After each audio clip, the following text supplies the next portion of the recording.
सभी को जोहार। इस वीडियो में हम पढ़ेंगे BBMKU सेशन 2023 का DSE 1 foreign policy of India. DSE 1 का section A foreign policy of India, इसमें पहला यूनिट है foreign policy major approaches to the study of India's foreign policy, यानी कि भारत की विदेश नीति के जो मुख्य दृष्टिकोण है, विदेश नीति के अध्ययन के मुख्य दृष्टिकोण है, उसके बारे में हम पढ़ेंगे। तो विदेश नीति क्या है? विदेश नीति राष्ट्रीय हित को प्राप्त करने का वह साधन है जो अंतर्राष्ट्रीय हितों को कोई हानि पहुंचाए बिना ही ऐसा करता है।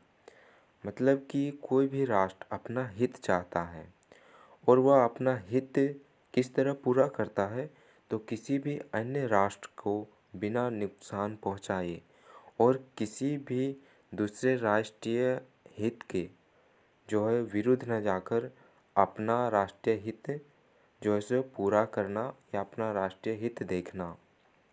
और अंतर्राष्ट्रीय राजनीति में तो कोई किसी का दोस्त नहीं होता और ना ही कोई किसी का दुश्मन होता है, यह निर्भर करता है वक्त पर। तो जो अप्रोचेज है यानी दृष्टिकोण है, वो हम 4 दृष्टिकोण के बारे में पढ़ेंगे।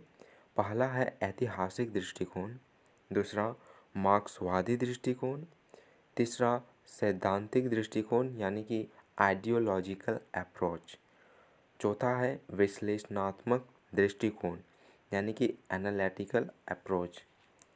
तो ऐतिहासिक दृष्टिकोण क्या है? ऐतिहासिक दृष्टिकोण के अनुसार वर्तमान राजनीतिक घटनाओं का संबंध इतिहास से है, अतः आधुनिक अंतर्राष्ट्रीय समस्याओं का संबंध भूतकाल से प्राप्त परंपराओं एवं विचारों से है।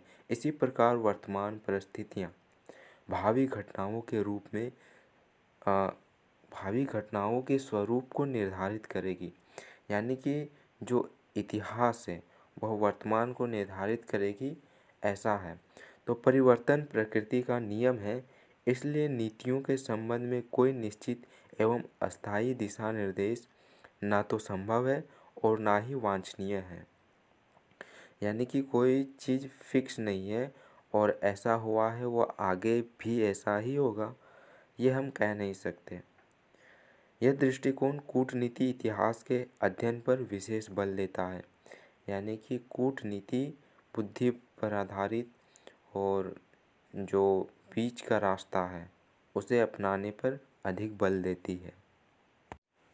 पैडलफोर्ड तथा लिंकन का मानना है कि वर्तमान युग में कूटनीतिक इतिहास का अध्ययन लाभप्रद होते हुए भी पर्याप्त नहीं है, क्योंकि आज राजनीतिक शास्त्र के अध्ययन में भूतकालीन इतिहास से प्राप्त जानकारी की अपेक्षा वर्तमान परिस्थितियों के संदर्भ में नीति निर्धारण प्रक्रिया एवं राजनीतिक सौदेबाजी की कला का ज्ञान अत्यधिक आवश्यक है।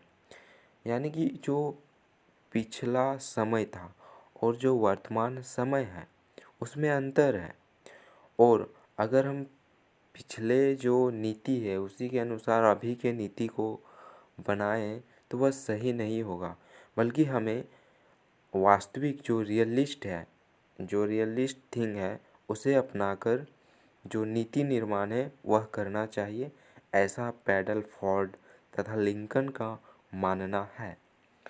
दूसरा जो अप्रोच है यानी कि दृष्टिकोण है वह है मार्क्सवादी दृष्टिकोण। मार्क्सवाद क्या है? तो जो पॉलिटिकल आइडियोलॉजी है उसमें हम जानें, मतलब उसी में पॉलिटिकल आइडियोलॉजी जो कोर 11 है उसी में एक यूनिट है, यूनिट 5 कम्युनिज्म, जो कि मार्क्सवाद से जन्मा है। तो उसको हम पढ़ेंगे तो हम मार्क्सवाद को समझ जाएंगे। पर यहाँ हम समझेंगे कि मार्क्सवादी दृष्टिकोण क्या है। तो मार्क्सवादी विदेश नीति के दृष्टिकोण से पूंजीवादी राष्ट्रों के साथ साम्यवादी राष्ट्रों का मैत्रीपूर्ण संबंध रख पाना असंभव हो जाता है। यानी कि जो मार्क्सवाद है वो पूंजीपतियों को अपना दुश्मन मानता है और मार्क्सवाद का सिर्फ यही मानना है कि समाज में सिर्फ दो ही वर्ग है, एक है पूंजीपति और दूसरा है श्रमिक वर्ग। ठीक है। तो परंतु इसमें साम्यवाद देशों की अन्य साम्यवादी देशों के साथ में मैत्रीपूर्ण तथा सहयोग के लिए प्रेरित किया गया है। लेकिन भूतपूर्व सोवियत रूस और चीन दोनों ही साम्यवादी देश रहे, परंतु दोनों में मतभेद जो है वह बना रहा है। यानी कि जो रूस है और चीन है दोनों साम्यवादी देश है, लेकिन दोनों में मतलब ना के बराबर बनती है और बनती भी है। तो ये सिचुएशन पर डिपेंड करता है। तीसरा जो दृष्टिकोण है आइडियोलॉजिकल अप्रोच। एक राज्य की विदेश नीति में उस राज्य के राजनीतिक, आर्थिक, सामाजिक तथा धार्मिक प्रवृत्तियों का विशेष योगदान होता है। ऐसा मतलब सैद्धांतिक दृष्टिकोण विचारकों का मानना है। यह सिद्धांत राजनीतिक व्यवस्था को, जैसे कि प्रजातंत्र, साम्यवादी, सरकारी, एकत्ववादी, उदारवादी तथा अधिनायकवादी को विदेश नीति का दर्पण मानता है। इसका अर्थ यह है कि विदेश नीति में सरकारी तथा महत्वपूर्ण नेताओं का विशेष योगदान रहता है। यदि विदेश नीति का लक्ष्य राष्ट्रीय हित है तो फिर सैद्धांतिक दृष्टिकोण का पूरी तरह अनुपालन संभव नहीं हो सकता। एक साम्यवादी राज्य आज विश्व के समस्त पूंजीवादी राज्यों के साथ संबंध रखता है जो उसके राष्ट्रीय हितों की पूर्ति करते हैं, और यदि आवश्यकता हुआ तो वह अन्य साम्यवादी सरकारों के साथ विरोध भी कर सकता है। मतलब कि आप समझिए कि सैद्धांतिक दृष्टिकोण कोई भी राष्ट्र रखता है, लेकिन कोई भी देश उसे पूरी तरह से फॉलो नहीं कर पाता। जैसे कि अमेरिका लोकतंत्र को मानता है, लेकिन क्या पाकिस्तान एक लोकतांत्रिक देश है? क्या चीन एक लोकतांत्रिक देश है? लेकिन उसके साथ अमेरिका के संबंध बहुत अच्छे हैं। तो फिर क्या वो आइडियोलॉजी को फॉलो करता है? नहीं करता। भारत शांति को मानता है, लेकिन मजबूरी में चाइना और अमेरिका नहीं, पाकिस्तान के साथ युद्ध करना पड़ा था। तो हमें यह सिचुएशन पर डिपेंड करता है कि हमें अपने आइडियोलॉजी को कब अपनाना है और कब छोड़ना है। क्योंकि अगर हम एक ही आइडियोलॉजी को फॉलो करें तो फिर पता ही है कि ये दुनिया हमें जीने नहीं देगी। तो change yourself according to situation. चौथा दृष्टिकोण है एनालिटिकल अप्रोच, यानी कि विश्लेषणात्मक दृष्टिकोण। विदेश नीति के बहुसंख्यक निर्धारित तत्व होते हैं, जिनमें राज्य की ऐतिहासिक परंपरा, भौगोलिक स्थिति, राष्ट्रीय हित, उद्देश्य, राष्ट्र की सुरक्षात्मक आवश्यकताएं आदि सम्मिलित है।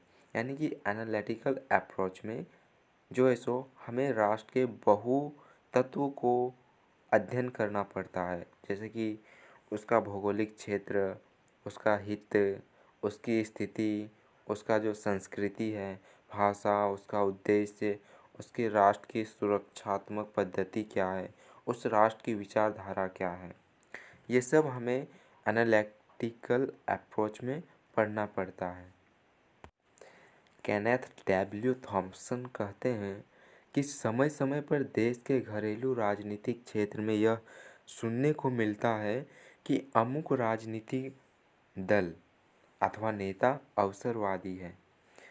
उनमें वैज्ञानिक मामलों में अपने राजनीतिक सिद्धांत अथवा विचारधारा के प्रति कोई निष्ठा नहीं है, यानी कि वह सिर्फ और सिर्फ अपना स्वार्थ देखते हैं, ऐसा लोग कहते हैं। ये जो भी वाक्य है ये केनेथ डब्ल्यू थॉम्सन कह रहे हैं कि और उनमें वैज्ञानिक मामलों में अपने राजनीतिक सिद्धांत अथवा विचारधारा के प्रति कोई निष्ठा नहीं है या नहीं होती है। सरकारों की इस बात के लिए आलोचना की जाती है कि वे लोकतंत्र अथवा किसी विशिष्ट सामाजिक वर्ग को समर्थन नहीं देता। वर्तमान में विद्वान प्रायः विदेश नीति के अध्ययन में विश्लेषणात्मक दृष्टिकोण को अधिक मान्यता प्रदान करते हैं। विदेश नीति का संचालन राष्ट्रीय हितों की और दृष्टि में रखकर किया जाता है। सिद्धांत बाद में दुहाई दी जाती है, लेकिन व्यवहार में वही किया जाता है जो परिस्थिति के अनुसार राष्ट्रीय हित के अनुकूल है। सही है कि अभी जो वास्तविक सिचुएशन है उसमें क्या करना, ये ज़्यादा महत्वपूर्ण है। चाहे प्रवृत्तियाँ, उपाय और साधन बदल जाए, लेकिन एक देश के हित में और उद्देश्य सापेक्षित रूप से निरंतर बने रहते हैं। इसलिए विदेश नीति राष्ट्रीय हितों के अनुकूल ही संचालित की जाती है।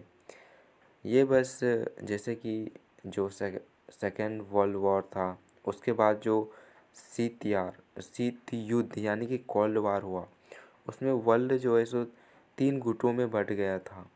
तो ये गुट किस लिए बटे थे? सब अपना हित देख रहे थे, राष्ट्रीय हित।